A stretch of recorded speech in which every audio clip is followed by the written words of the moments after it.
पो चिन्ने त नि अहिले म भिडियोमा आएर पनि हजुर ढल्नुहुन्छ अहिले म ढल्न चाहन्छु अन्तिम अर्काको बुढोलाई नढालौँ भनेको मैले त गाइज मिलनजीले बवाल प्ले गरेर मैले पनि देखेको थिएँ गाइज रमाइलो भयो साथीहरू लगभग अर्काको बुढोलाई नढालौँ भनेर हो क्या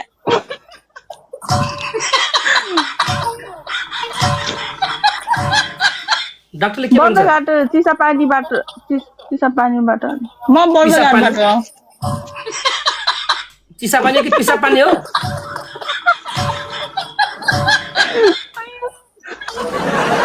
म त मरे हाँसेर आज तपाईँको नाम चाहिँ के हो नि मेरो नाम यही छ त सोभी छ त सोभी गुरुङ नि हो सोभी हो मेरो नाम त्यहाँ देख्नु भएको छैन देखिसक्यो तपाईँ गुरुङ नि हो छ्याजला झोरले छ्याजोले हजुर कस्तो क्युट हुनुहुन्छ क्या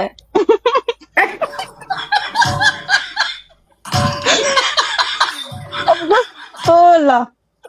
सिरियस भन्दा सिरियसली कुरा गर्दा पनि अनि फेट भन्ने के अर्काको श्रीमानलाई जिस्काउन पल्केका हो क्या तपाईँ कस्तो तपाईँको श्रीमानले कट्टा आन्ला हौ कट्टा मेरो श्रीमानले कट्टा हान्यो नि के भयो त नि हजुर हुनुहुन्छ त लिने हजुर हुनुहुन्छ अरे मलाई यस्तो यस्तो पढ्नु छैन यार पढ्नु के एकचोटि ल पारेर देख्नु न हेर्नु न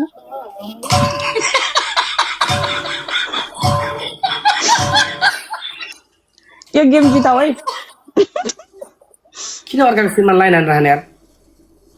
अनि अर्काको श्रीमानलाई त लाइन हान्यो त नि कहाँ अरूलाई हान्छ आफ्नो बुढालाई हान्छ त लाइन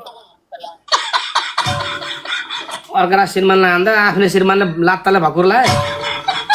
म त हजुरलाई लाइन हानेको त्यही लाइन हानेर त आएको नि हजुरलाई हेर्न डाक्टरले के भन्छ कहिलेसम्म सन्चो हुन्छ अरे डाक्टरले रविलाई भेटेपछि मात्रै सन्चो हुन्छ भने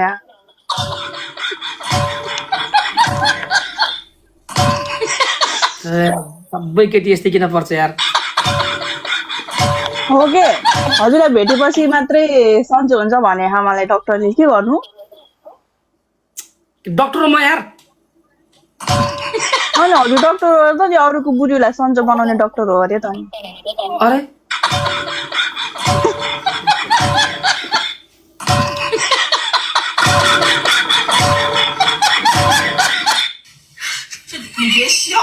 मैले केही सुनेको छैन मैले नै आई हेभ नथिङ लिसनिङ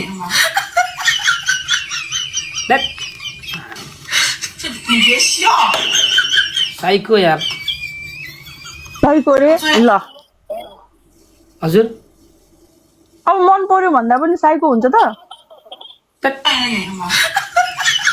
पागल बनायो मान्छेलाई ल अनि हजुर पागल हुनुभयो त तपाईँले हाम्रो श्रीमतीलाई डिप्रेसनमा पारै छोड्ने हो बुढीलाई त हजुरको बुढीलाई बोलाउनु त हजुरको बुढीको अगाडि चुप्पा खाइदिन्छु लु बोलाउनु त फेरि मात्र कार्तिक सकेको होइन केटा हो